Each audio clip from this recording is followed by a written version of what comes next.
Coach, what's one thing that you're looking for your group to most improve on going into fall camp? Yeah, I just want our guys to be super competitive at the catch point. It's going to be a huge emphasis. I feel like being in Phoenix, being in Tempe, and the weather and the conditions that we have out here is going to give our guys from a defensive back standpoint, a lot of opportunities. I mean, you go out there and you see sunshine and blue skies as a cornerback, as a DB. That the conditions are right for you to get a lot of action. So I want guys to be competitive at the catch point. I know they're going to have opportunities to make a play.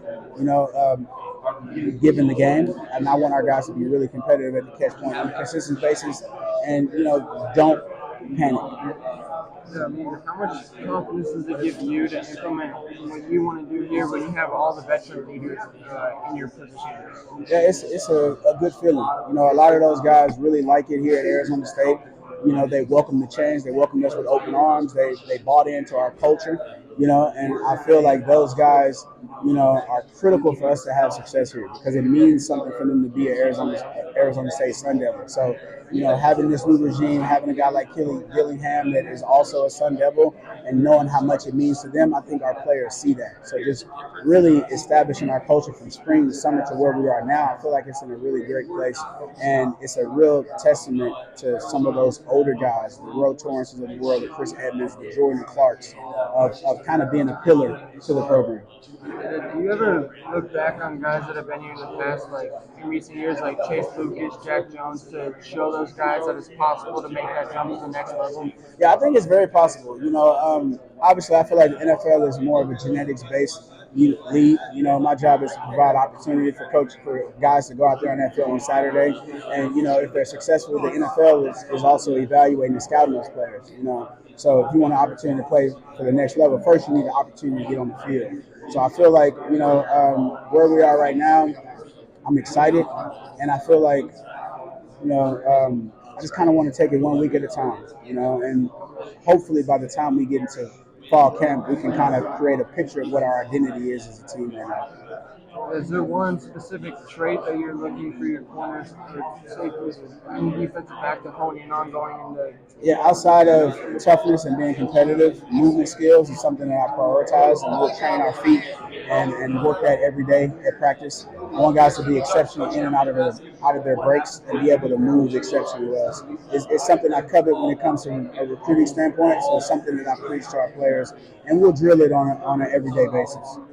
So, what are some of the new changes that Sun Devil fans are going to see in terms of like defensive back? Yeah, I feel like we've upgraded at that position. I really am excited about our rooms from a safety standpoint, from a cornerback standpoint, because I recruit DBs. Me and Coach Ward recruit DBs. We don't necessarily recruit a guy that's just a corner. We don't recruit a guy that's just a nickel. We don't recruit a guy that's just a safety. We want to be able to field our best 11.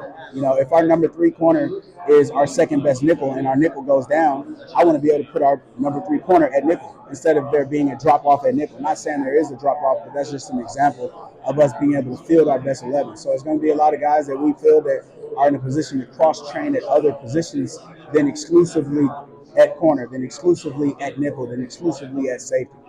How much advantage does that versatility give you compared to others? It gives us a great advantage because, this is a matchup. This game is all about matchups. So depending on our opponent, we have the position versatility to see if we need to line somebody up at nickel this week, depending on the matchup, or move our safety to nickel and move our strong safety to free. We have that flexibility. Right. He's locked in, and I feel like we have a lot of good problems right now. Because I feel like we have a lot of depth in that position, and our job, me and Coach Ward's job, is to make sure that we field our best 11. So just heading into fall camp, I couldn't be more excited about where we are now versus when we arrived. What do you feel if everything goes right with the defense in the scheme in the way that you envisioned it to? What is the ceiling of this defense? I don't want to set a ceiling. Right now I'm a guy that undersells, over delivers. I like what we have right now.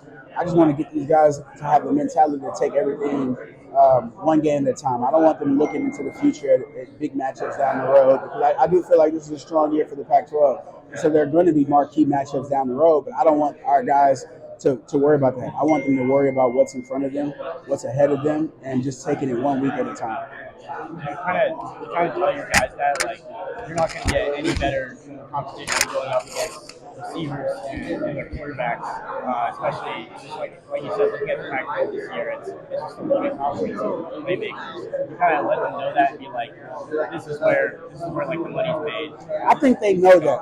I think being in the Pac-12 playing DB, especially for Arizona State, you walk outside and you see sunshine and blue skies, and not a cloud in the sky. You know, as a cornerback or as a DB, you're going to get some action. So I feel like with that, and it's a lot of national publications and media attention towards the quarterbacks in this league. So I think they get that on their own. And I'm not a guy that is constantly reminding them of that. I want them guys to focus on us, because we just got to put ourselves in a position where we don't beat ourselves.